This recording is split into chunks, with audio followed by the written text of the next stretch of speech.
Hello, Stackers. Today I thought it would be interesting to talk a little bit more about how the COMEX operates so we can better understand how it affects the price of silver. As a reminder, silver at the COMEX is made up of eligible silver, which is metal that belongs to someone else and is just being stored at their vaults, and registered silver, which is the metal that's actually available for delivery. And that brings us to what's been going on recently at the COMEX. Yesterday, about 6 million ounces were withdrawn from COMEX vaults, bringing the amount of silver in the registered category down to about 81 million ounces. That's the lowest amount in over a year. Now, here's where things get a little interesting. In just the first 5 trading days of March, almost 6,500 contracts have been closed, meaning that the holders of these contracts have requested delivery of their silver. Each contract represents 5,000 ounces of silver. So in the first 5 trading days of March, we have seen 32 million ounces of silver requested for delivery. To put that into perspective, that's more than what was requested during the entire month of February. If withdrawals keep up at the current rate over the coming few months, silver supply could be completely deleted in about 75 days. Clearly, the COMEX doesn't want their silver vaults to go empty.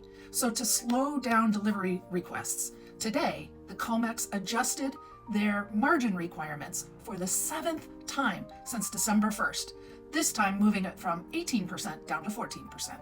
A margin requirement is the amount of money you have to deposit or put down in order to purchase a contract of 5,000 ounces of silver.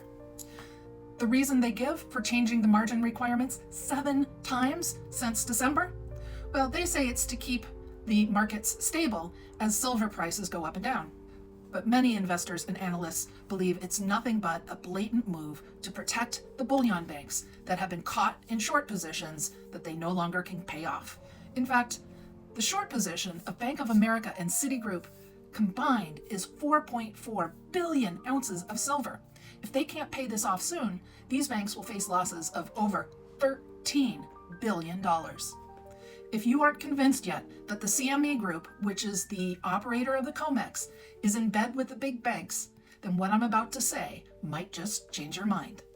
In January, the CME changed margin payments for the first time from a fixed dollar amount to a percentage-based system.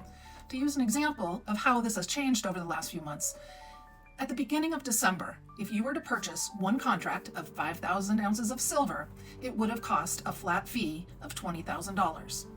Today, for that same single contract, it costs $60,000. In addition, for every dollar that silver increases in price, you have to pay in as collateral an additional $700. By making the cost of entry into the COMEX so high, the exchange effectively forces out all the small investors. This leaves the silver market in the hands of a few large megabanks, a recipe for disaster on an epic scale. Now we know that the game at the COMEX is totally rigged.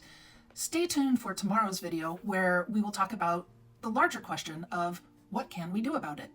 Spoiler, the answer might really surprise you.